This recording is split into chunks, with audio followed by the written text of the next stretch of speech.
Hello everyone and welcome to Music Theory with Kim. In this installment of Analyzing Harmony, we're going to be delving into Anxious Heart from Final Fantasy VII on the PlayStation. Before we get into any music theory, however, let's take a listen to the music.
The tonality of the theme is F, and its mode is minor. That said, the theme does incorporate the major mode in the final section of the theme, but ultimately it is set in the minor mode. Harmonically, we'll be hearing the four chords F minor, D minor, A flat major, and C major for the first two sections of the theme.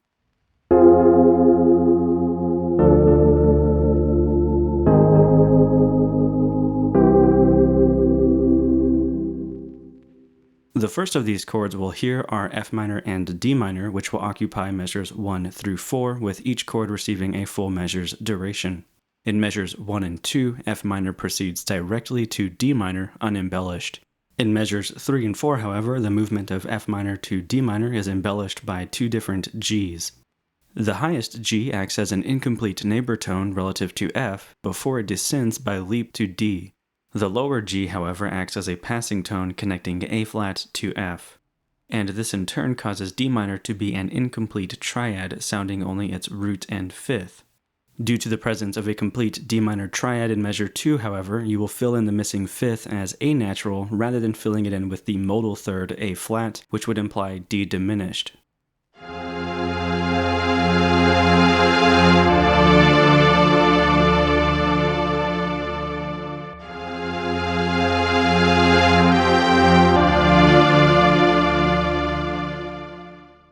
In the next four measures, we're going to hear A flat major and C major, and like before, they will each receive a full measure's duration. Unlike F minor, D minor, and C major, which are voiced as triads, A flat major will be voiced with its major seventh. In this case, the chordal seventh will not fall by step like it would in a traditional setting, and that is because G is going to be sustained through C major, becoming its perfect fifth. Like the first four measures, A flat major will proceed to C major unembellished, but the second time we will hear embellishments. This time we hear the motion of parallel sixths formed by G and E flat ascending to A flat and F. The highest voice F is acting as an incomplete neighbor tone, embellishing E flat's descent to C. The lower voice A flat, however, is a complete neighbor tone since we hear G ascend by step to A flat and then return. And when we arrive to C major, we hear that the chordal third has been delayed by the dissonant fourth for 2 beats.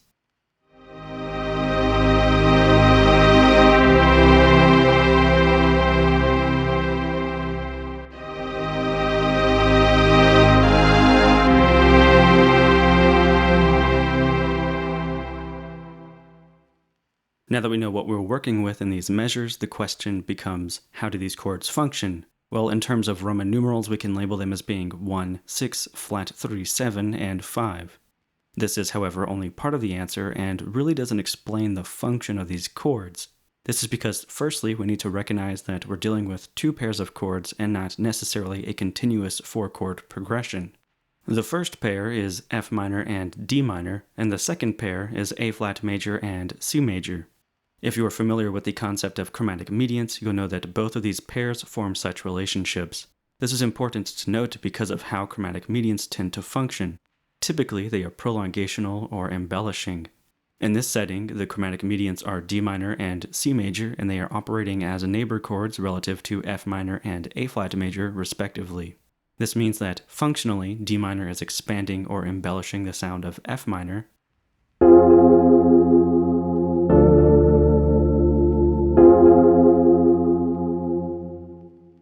and C major is doing the same, only for A flat major.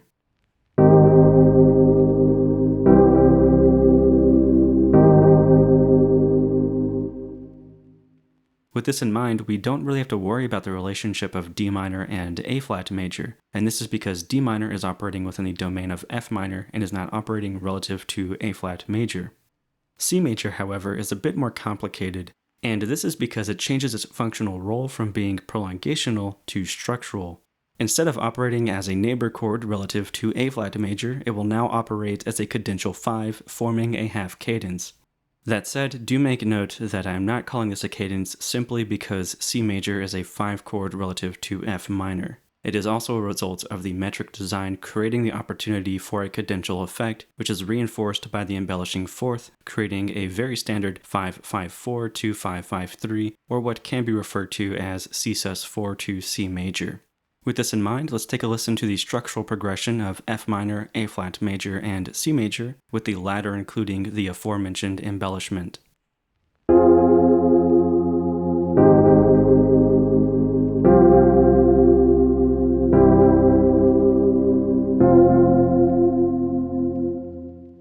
Before we move on to another set of measures, let's talk about how F minor and A flat major relate to one another and how the chromatic mediant relationships they formed contrast one another. Regarding the chords F minor and A flat major, they form a mediant relationship, but one that is diatonic and not chromatic. This means we have two chromatic mediant pairs that are diatonically related by a mediant. Regarding how the chromatic mediant relationships contrast one another, the root progression of F minor to D minor is a descending minor third, whereas A flat major to C major is an ascending major third. So the second pair ascends rather than descends, and the interval between the chords of the second pair has been augmented so that it is one semitone larger. It can also be said that the interval between the two chords mirrors the quality of the chords, as in minor chords are a minor third apart, and major chords are a major third apart. Whether or not there is an underlying meaning to this relationship, I don't know, but it is worth considering. With this said, other relationships certainly could have been formed, such as F minor to D flat minor or A major to C major. So we certainly could have ended up with other combinations, but these combinations we have work really well both harmonically and melodically. Regarding the melody, the chromatic mediant relationships used allow for a melody that is built around descending minor thirds. First we have F descending to D over the chords F minor and D minor, and then a major second below we have E flat descending to C over the chords A flat major and C major.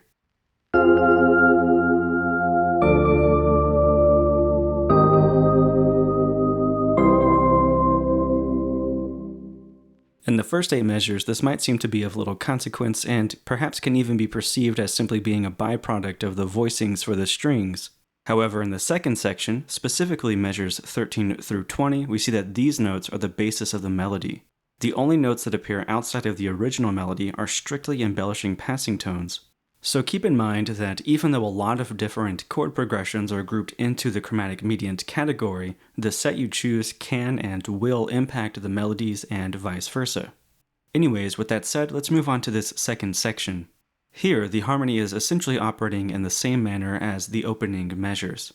We hear the same back and forth with F minor and D minor, as well as A flat major and C major, and again D minor and C major act as chords of prolongation, with the latter chord, C major, ultimately becoming a structural harmony. An important aspect to note is that A flat major is no longer voiced with a major seventh, and it also appears with E flat in the bass.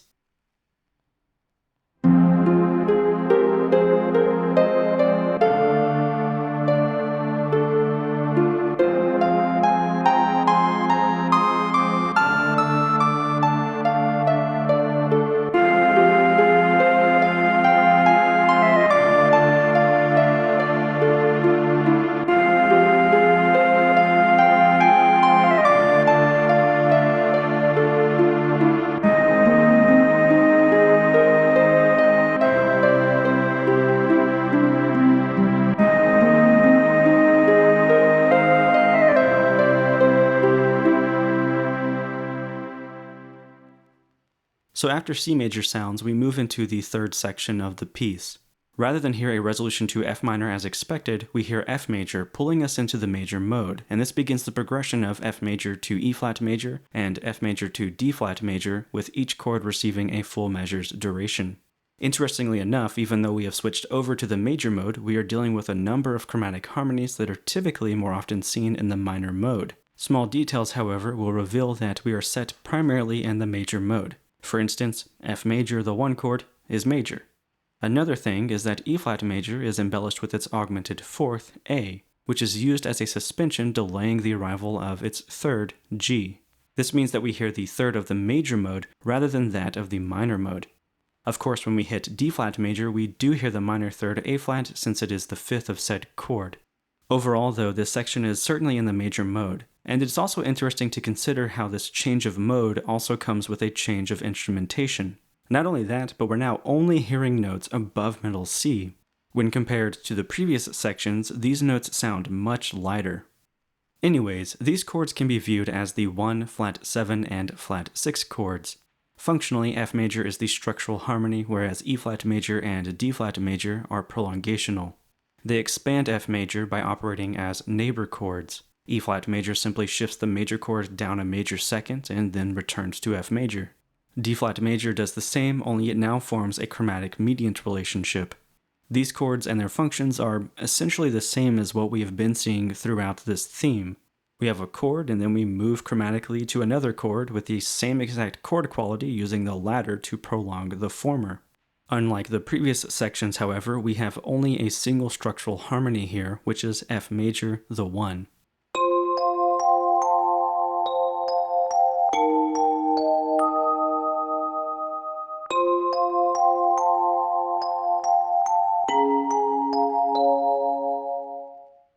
After hearing this progression the first time, we seem to be repeating it since we hear F major proceed to E flat major. Rather than return to F major, we instead hear E flat major ascend to F minor 7. Here it is interesting to note that even though the minor chord quality is unknown until beat 2, we immediately sense that a darker, more serious mood is inbound due to the drastic drop in register and the return of the strings, which were omitted during this lighter major mode section. Once we arrive to this F minor 7, we sit on it for the next 4 measures before looping back to the beginning of the theme.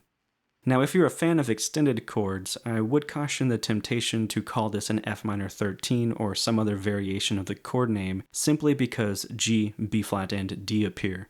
These notes are strictly the result of A flat and E flat being embellished by consecutive neighbor tones that, together, end up forming parallel fifths. So they are not chord extensions, they are simply embellishments.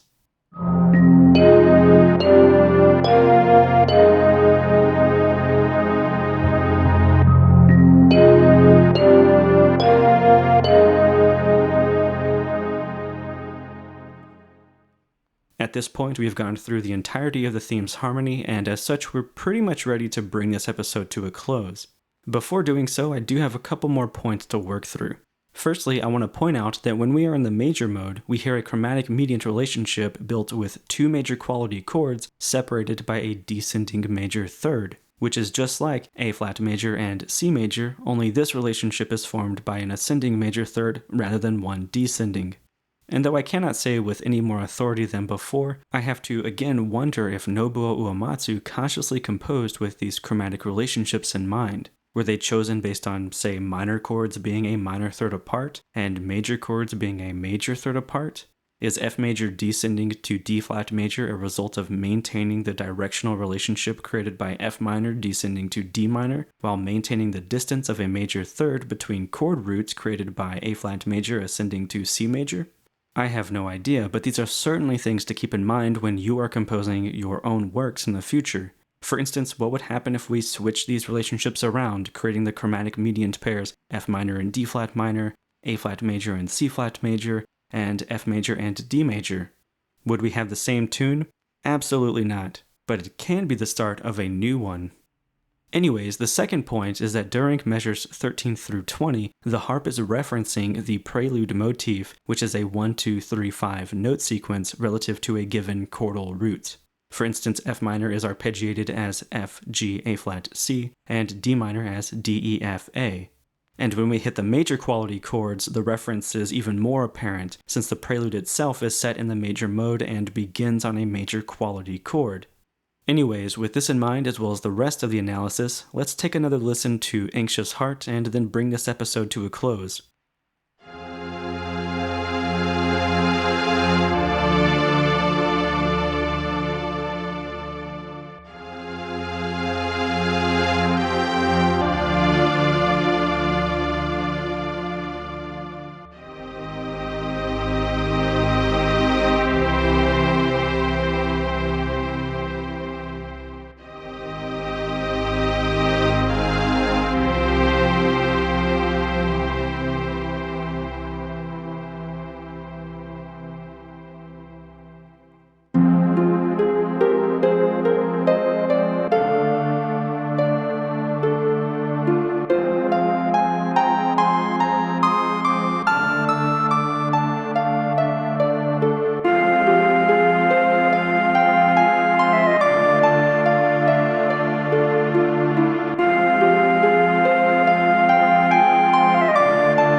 For those of you that are patrons, you can expect to receive a PDF containing the analysis present in this episode. I do not expect to make any additional commentaries on this particular piece, but if I do, you'll certainly gain access to those as well. Of course, as my patrons, it is encouraged that, should you have any thoughts or questions regarding this analysis or the theme as a whole, reach out to me.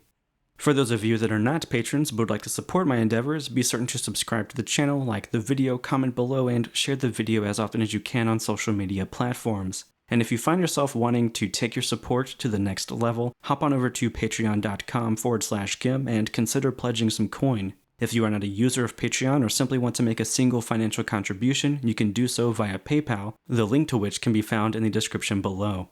These videos do take a lot of time and effort, so any support on your end is greatly appreciated. Either way, until next time, thank you for watching this episode of Music Theory with Gim.